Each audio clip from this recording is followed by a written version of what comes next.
I'd like to begin by thanking all the folks involved with the National Caucus, especially Don Means, for inviting me to give you this short video presentation. I apologize for not being able to be there in person to talk about what I believe is one of the most important issues facing our democracy, and that is how we choose our president and during the nominating process.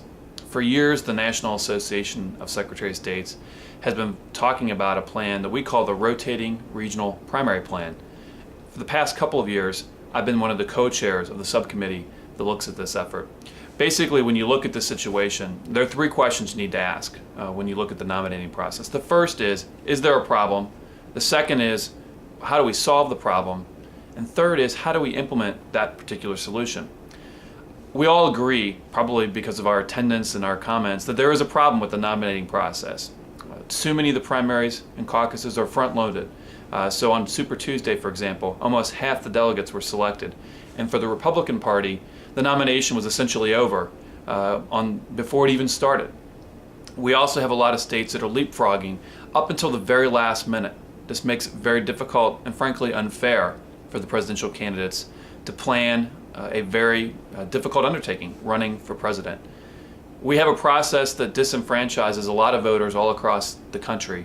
And even though this year we saw Democratic primary voters until the very end having a say, or at least some type of a say, the reality is that Barack Obama had sewn up this nomination months ago, and for those who supported John Edwards or Christopher Dodd or Joe Biden or Bill Richardson or any of the other candidates, those candidates dropped out long before the voters in states like mine in Kentucky got to vote in May. So we need to do something to make it more fair, to reduce the front loading, and so that more voters in more states will have a say in the process. That's the problem, and I believe that we're getting there in convincing the general public that there is a problem. Once we overcome that hurdle, the second important question to ask is, what's the best solution? I alluded earlier to the Rotating Regional Primary Plan. It was developed by NASA about 10 years ago. Essentially, it divides the country into 4 geographic regions and also creates a carve-out exception at the very beginning for Iowa and New Hampshire. We believe it's important for small states to have a chance to go early so that candidates can benefit and be challenged by retail politicking, retail campaigning, and the voters in Iowa and in New Hampshire have a track record of turning out in high numbers, asking tough questions, and playing that very important role. Plus, we also know that any kind of compromise is going to have to involve getting the consensus all across the country. And Iowa and New Hampshire voters are very passionate about going at the front of the line. Whatever problem you have with Iowa and New Hampshire going early, because of their size of their states or the lack of diversity, and those sorts of issues can be solved by fixing the process after Iowa and New Hampshire. So we let Iowa and New Hampshire go first, then divide the country into the 4 regions. We set the order of those regions the very first time by lottery, and then after that it's locked. So whatever region goes first, for example the West, will go last 4 years later, and everyone will move up. So that every 16 years you will go first, you will go last, you will go second, and you will go third. The goal with this is to allow more voters and more states to have a say, to create an orderly process that's staggered. We would begin the process of the rotation in March rather than having the free-for-all begin in February. We believe this is a compromise that makes it better for all voters and certainly no worse, makes it better or no worse for all voters all across the country. So it's a plan that has been vetted by Republicans and Democrats, has received the endorsements of newspaper editorial boards across the country. It seems like every other day we get another endorsement by the National Governors Association, the Lieutenant Governors Association, the Council on State Governments, and a host of other organizations. So it has bipartisan support that's been vetted and has been developed by folks who know elections. Okay, so now that I've convinced you that the NAS Rotating Regional Plan is the best plan, how do we implement it? This is probably the most difficult question to answer of them all. One way would be for all the states on their own to pass laws enabling this kind of rotating regional reform plan or any other plan. But as we've seen, states have a very difficult time in looking at these things holistically. Instead, they choose to look on their narrow self-interest. So it probably is unrealistic, regardless of the plan, to think that the states can implement this either themselves through legislation or through some sort of compact. But those are 2 possible solutions. That leaves us with the political parties. Political parties control the nominating process. After all, we are picking the nominee of their party. They've been trying to set the rules over the last couple of years, and we've seen this year Michigan, Florida, and a few other states violated party rules. didn't really care about the party rules when they set their dates for their primaries and caucuses. So the parties have some difficulty. I'd like to think that if the Republicans and Democrats agreed on a reform plan, the rotating regional plan or any other plan, that the states would then follow and that we could have some discipline. Most folks involved in elections would desire this outcome the most. It would be the cleanest and would have the fewest constitutional issues as well.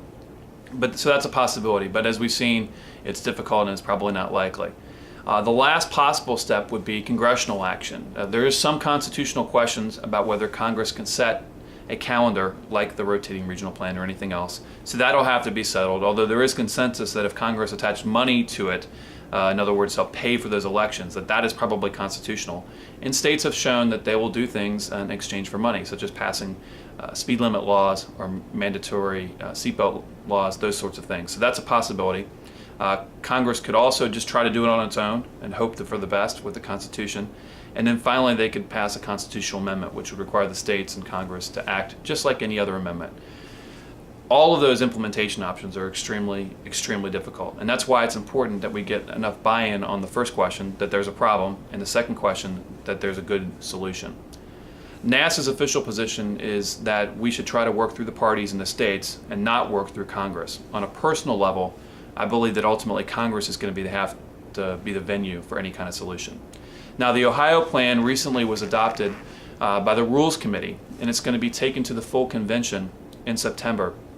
Again, on a personal level, I like the Ohio plan. It's not as good as the rotating regional plan, but it's certainly better than the status quo. It meets the goals of allowing more voters and more states to vote early. It continues to maintain some of the traditions, not just of Iowa and New Hampshire, but also the newer traditions of South Carolina and Nevada and going early. And it rotates it, so it creates some fairness, and it is orderly. So my preference, if we're going to go forward, would be to have the Ohio plan over status quo. But again, I'd like to see the nation come to consensus around the rotating regional plan. Unfortunately, there's a timing mismatch. The Democratic Party can't make a solution or even a recommendation at its convention this summer. They have to wait until 2009 to set their calendar for 2012, while the Republican Party must set its 2012 calendar at the 2008 convention. And I can tell you from watching the Rules Committee deliberate, there is zero interest in changing that precedent. They call it flexibility, and the Republican Party is not a big fan of setting rules in the interim. So we have this timing mismatch. Hopefully the Ohio plan, or maybe we can resuscitate the NASA plan, will come out of the Republican Committee, Republican convention, and then that'll influence the Democrats to take steps in 2009. Otherwise, we're going to be having this very same discussion in 2012. So I urge all of you in attendance today, and all of you who may be watching this on the internet or any other communication vehicle, contact, in the first level, delegates to the Republican National Committee, the members of the Rules Committee. Those are folks who have a very important role right now. And secondly, you may want to focus on some of the leaders in Congress. Senator Dianne Feinstein is the chairman of the Rules Committee in the Senate, and she's actually the sponsor of a rotating regional bill, along with Lamar Alexander, Amy Klobuchar, and Joe Lieberman. Those are the three original sponsors, but Senator Feinstein signed on as a co-sponsor along with a few others. There's a lot we can do to shape this issue, and I encourage all of you to do that between now and the next few months. We can make a difference, and at the bare minimum, let's at least get the calendar started a month later. If we can do that, 2012 will be at least that much better than 2008. Again, thanks for your interest, thanks for your passion and enthusiasm. My apologies for not being there today, and I look forward to working with you on this issue for years to come. Thank you.